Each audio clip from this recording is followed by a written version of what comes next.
Sitting here with Dylan. Dylan, good morning. Good morning. Oh, you need the mic too. This thing. Okay. So we are sitting in front of your Bandit TA. Yes. Tell us about the car.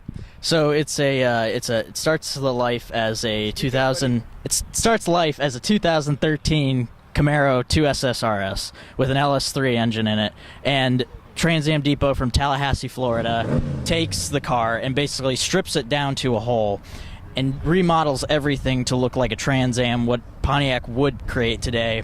And it's what we would see today as a Trans Am. It's this LS3 but with a Magnusum supercharger, and I mean the thing just screams. Yeah. You know, and it's funny.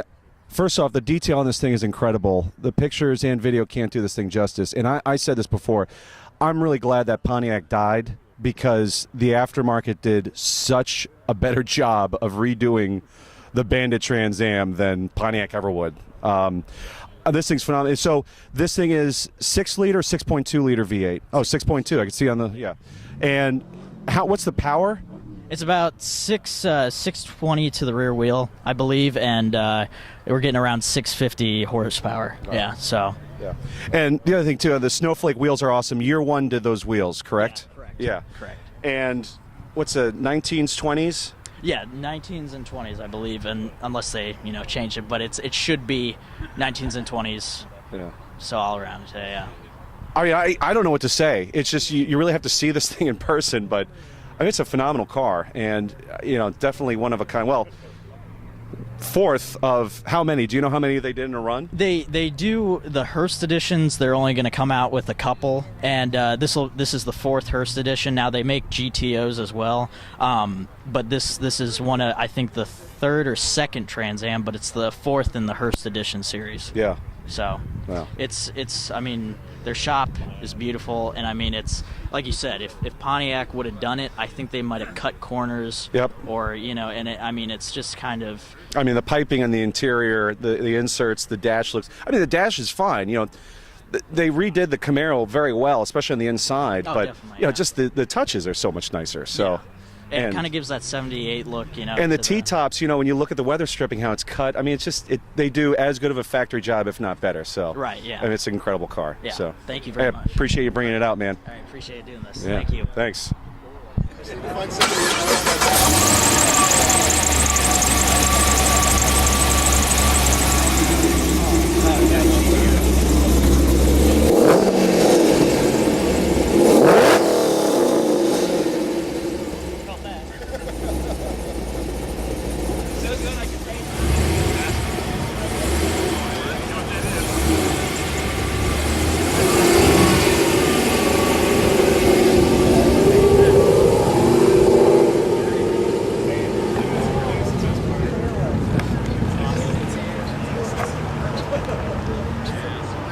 Hey guys, Clay again. I'm here with Ross. Hey Clay. Ross, good How morning. are you? Good to see you. Still trying to figure out the microphone.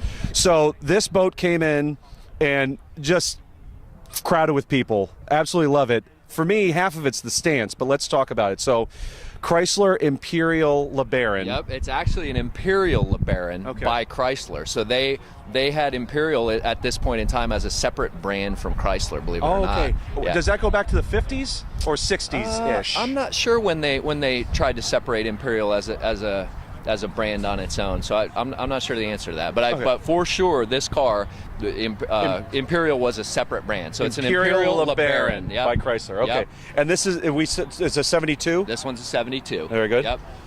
I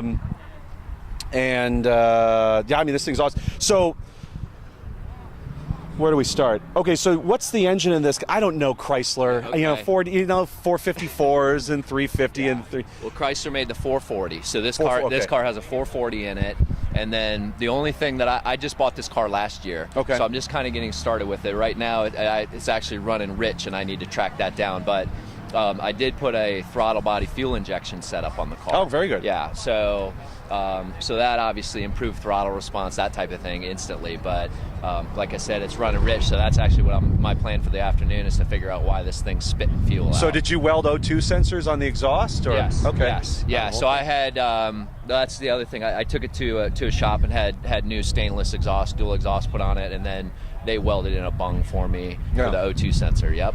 So I'm guessing you got 4 miles to the gallon before, and then EFI maybe you're 4.5. Exactly. Well, if I had a working fuel gauge, I might be able to tell you what my Details, Yeah, my good man. Exactly. So the other thing too, the color is beautiful on this. Definitely not original. It is. Oh, it is. Yeah. This Oh, wow. is the original color. It's called burnished red metallic. Wow. And now this is a respray. The car was painted, I think, in 1980, Okay. and it was actually owned by someone in Canada, all the way out on the west side of Canada, Calgary, Alberta. Mm-hmm. And so when they painted in 1980, you can see they actually rust-proof. Oh, yeah, the you can whole see the bottom of it, right? You can see So the there's- orange peel. Yeah, Looks like a. it's texture. It's actually some sort of a protective Oh yeah, coating. it looks like what they put on Nissan 300ZXs in the 90s. That's a weird. Yeah, just okay, telling I you wouldn't that. know, man. As I'm soon a as I saw Mopar it, I'm guy. like, that's good. It's good to see. Yeah. Well, that's good. Yep. Yeah. And then the interior is the original interior in the car. Oh yeah, no Yeah. cracks on the dash. Looks really nice. Yeah. How many miles are on it? I think it has Let's 40. Yeah, 43 or something like that. 43. Okay. Yeah. And I'll buy that's original. I don't think it's 143 or 243. No, it's definitely original. And the top is beautiful on this, and certainly not just the color on the top, but I mean, again, details. Yeah. The wheels and tires are just, and the stance is perfect. So, Yeah, thanks. tell us about the rolling stock and what you did to kind of get the stance. Yep. So I appreciate that, by the way. The wheels and tires aren't everybody's taste. I realize that as well. So. Well, it's one thing if it's the GTR, but wires and Vogue white wheels, Yeah. that's perfect on this car. Well, thank you. Yeah. I thought so. Yeah. All I did is I put 3-inch lowering blocks in the back. So and then. Tell me you cut springs in the front.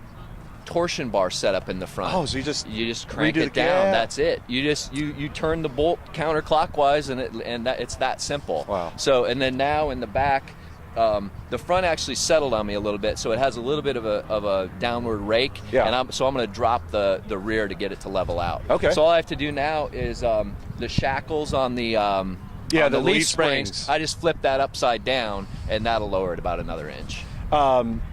Yeah, and then I mean, it's awesome. You're already it's good enough, but I love what you're doing. I'm looking forward to seeing when it's done. Thank you. For me though, when you rolled in, I'm like, what would have made it is if this thing went. Yep. Well, it's okay. So there's good news, bad news on that torsion bar setup, right? The good news is it's really easy to adjust, and you literally can just crank it up and down. The bad news is there's no room for an airbag on this car. Right. If there were, I would, but the only way to bag this car, you have to chop and narrow the frame rails. Yeah. And That's just right. pearls among swine, man. No, I'm just being silly. A question that came up and I thought was legitimate. Where do you park this thing? Do you have a garage or? I have several other cars, so I have a storage place for my cars. Do you have the other cars in the trunk of this car? Yeah, one or two of them, yes, actually. But I park this car in my garage at home. Okay. I use this car as my daily driver as much as I possibly can. What's the length? It's 19.8 or something like that. It's Wow. almost 20 20 feet. feet? Yeah. Whew. Well, So, but it fits in my garage. yeah, that's awesome. Ross, I love this thing, and I Thank you, appreciate you Clay. bringing it out, and everybody else did too, so I'm not the only one. Thanks, We're in man. good company. Appreciate it. But thanks a lot for coming out, man. Thanks, Clay. Yeah. So what they do is they take a modern radial tire and they grind down the wall to a smooth black like this, and then the white wall is actually applied in 3 layers. So the first layer is a barrier between the black rubber and the white, so that because the black has a tendency to bleed through Right. and turn the white yellow. So they put a barrier in, and then they put the white on, and then there's a clear layer over the top of the white. So Wow. even if these things get really dirty, like they're kind of dirty right now, they're super easy to clean. You just wipe them with a little bit of Windex or whatever, and they just clean right up. And are those true knockoffs? These are true knockoffs. Wow. These are Dayton's. They're made right in Dayton, Ohio. Yeah. Yep. Now I'm noticing there's a DOT stamping, so do they have to re-DOT certify them? Or maybe they leave that on. I'm Okay. not sure. I'm not sure if they either leave it on or restamp it. But Well, I like it.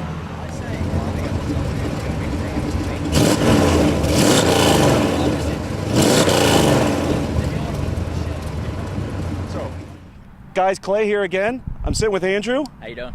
Doing well, man. Love your 964, 964, 911. Tell us about the car. It's a 91 964, obviously. It's called, the color is Amethyst Metallic. It was a very limited edition, special order color. I've got special BBS wheels that I ordered from Rotiform in California. I've added seats and a cage to it, but otherwise it's all original. 107,000 miles. Wow. And, the interior I love, like the white or whatever. Oh, that'll be the outtake reel. There goes my sunglasses. Target. I love the black, and is it a white or cream insert?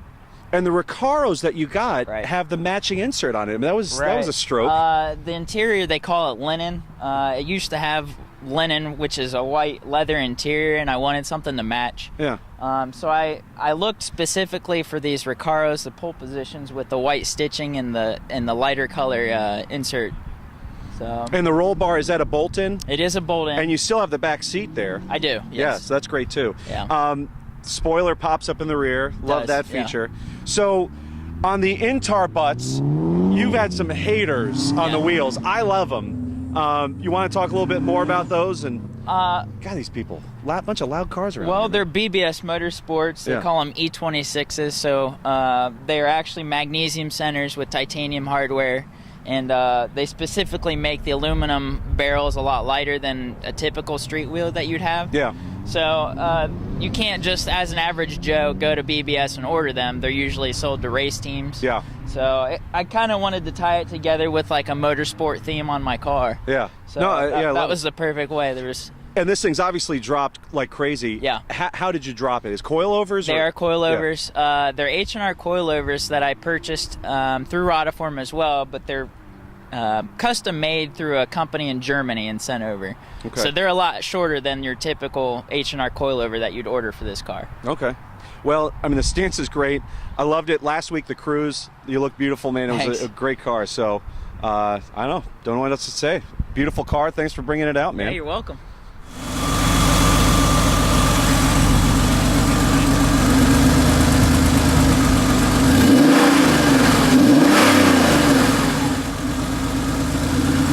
Yesterday.